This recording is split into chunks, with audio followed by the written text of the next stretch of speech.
Representative Clyde, who has done a tremendous amount of work on this issue.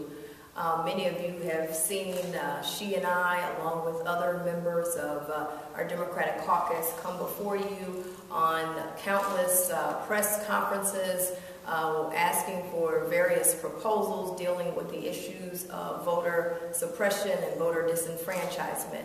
So you heard from the elected officials. What is important today is that voter suppression and voter disenfranchisement has a face.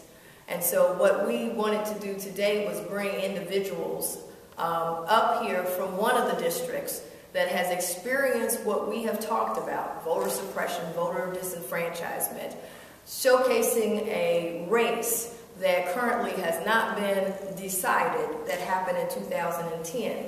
So the first message today is that voter suppression and disenfranchisement is real. It's not philosophical, it's not a maybe, it's not a might, it is something that is being experienced right in my district, the 33rd House District of Hamilton County.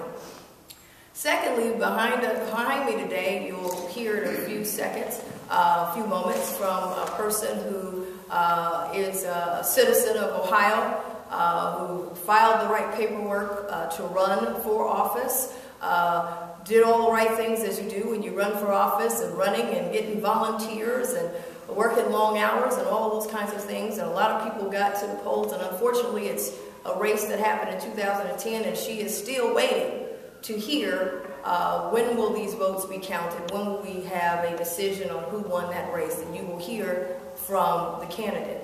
Also behind us, we have several individuals who live in many of the neighborhoods, many of the precincts where votes still go in limbo, and whether or not those votes will be counted. They have questions. When will we find out the votes have been counted?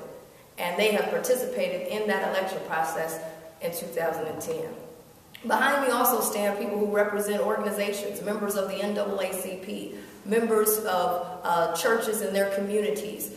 Many of them have registered voters, many of them have gotten voters out to the polls, and they stand today wanting to know when will the votes be counted.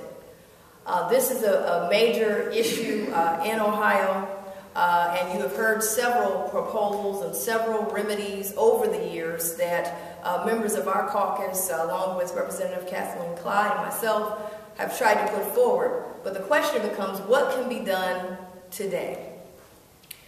In Hamilton County, the Board of Elections have voted once again along party lines, and they're divided on whether or not to count the votes. This issue has been taken to the federal court. The federal judge has rendered a decision, and in that decision talks about which votes should be counted. And it has taken this long for us to get to this point. There have been other appeals that has cost the taxpayers of Hamilton County, who will have to end up paying if we continue to have this procedure go forward. We also have people who are becoming disillusioned with the system, saying, I go in to vote, I exercise my right to vote, will my vote be counted? So today we call on the Secretary of State, who will be the tiebreaker of the vote.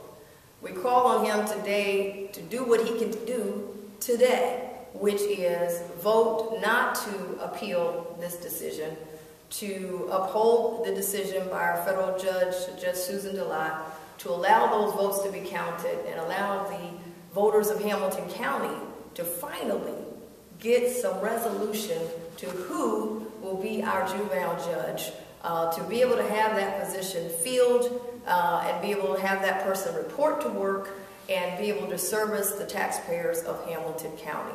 So today we're very simply asking the Secretary of State to do the right thing. We can now move beyond rhetoric and get to action, which is vote no on the appeal. And that's what we're asking for. At this time, I'd like for you to have an opportunity to hear from an Ohio citizen who lives in the 33rd House District and her journey and what her call is today in order to get some resolution to this race that has gone on since 2010.